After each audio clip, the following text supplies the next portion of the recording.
अटकेत घेण्यात आलेल्या वीरेंद्र तावडे याच्या घराबाहेरून आढावा घेतला आहे विनायक पाटील यांनी। नरेंद्र दाभोलकर यांच्या हत्येला 3 वर्ष झाल्यानंतर अखेर सीबीआयला यश आलं असून पनवेलमधून डॉक्टर वीरेंद्र तावडेला अटक करण्यात आलेली आहे। पनवेल येथील कल्पतरू सोसायटी आहे, त्या सोसायटीमध्ये आपल्या परिवाराबरोबर डॉक्टर वीरेंद्र तावडे हा राहत होता। ही जी आपण पाहता की निधी तावडे त्यांच्या पत्नीच्या नावाने हे जे घर आहे पनवेलमध्ये कल्पतरू सोसायटी आहे।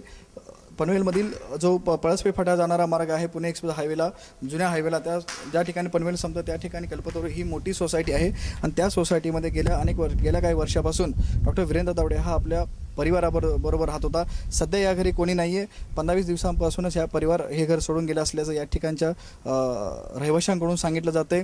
पनवेलमधील सनातन जे आश्रम आहे त्या आश्रममध्ये सुद्धा हा जो आहे डॉक्टर वीरेंद्र तावडे हा अनेक वेळा जात असल्याचं समजते। त्याचबरोबर हिंदू जनजागृती समिती आहे त्याचा हा कार्यकर्ता असल्याचं या ठिकाणी समोर येते। त्यामुळे आतापर्यंत जे आहे ते ह्या दोन्ही हत्येप्रकरणी कुठेतरी हिंदू संघटनाचा हात असल्याचं बोललं जात होतं। मात्र आता डॉक्टर वीरेंद्र तावडेच्या अटकेनंतर कुठेतरी ह्याला दुजोरा मिळताना दिसतोय।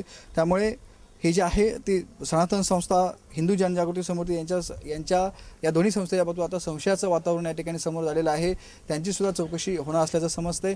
10 दिवसांपूर्वी सीबीआयने जो आहे कल्पतरू ही जी सोसायटी आहे या ठिकाणी छापा टाकण्यात आला होता।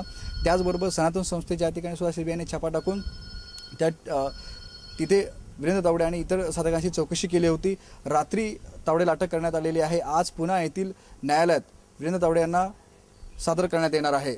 त्यामुळे आता येत्या काही दिवसांमध्ये पानसरे यांची हत्या आणि दाभोलकर यांची हत्या याच्या मागील मुख्य सूत्रधार समोर येण्याची दाट शक्यता आहे। कॅमेरामॅन विकास पांडेसह विनायक पाटील, एबीपी माझा, नवी मुंबई।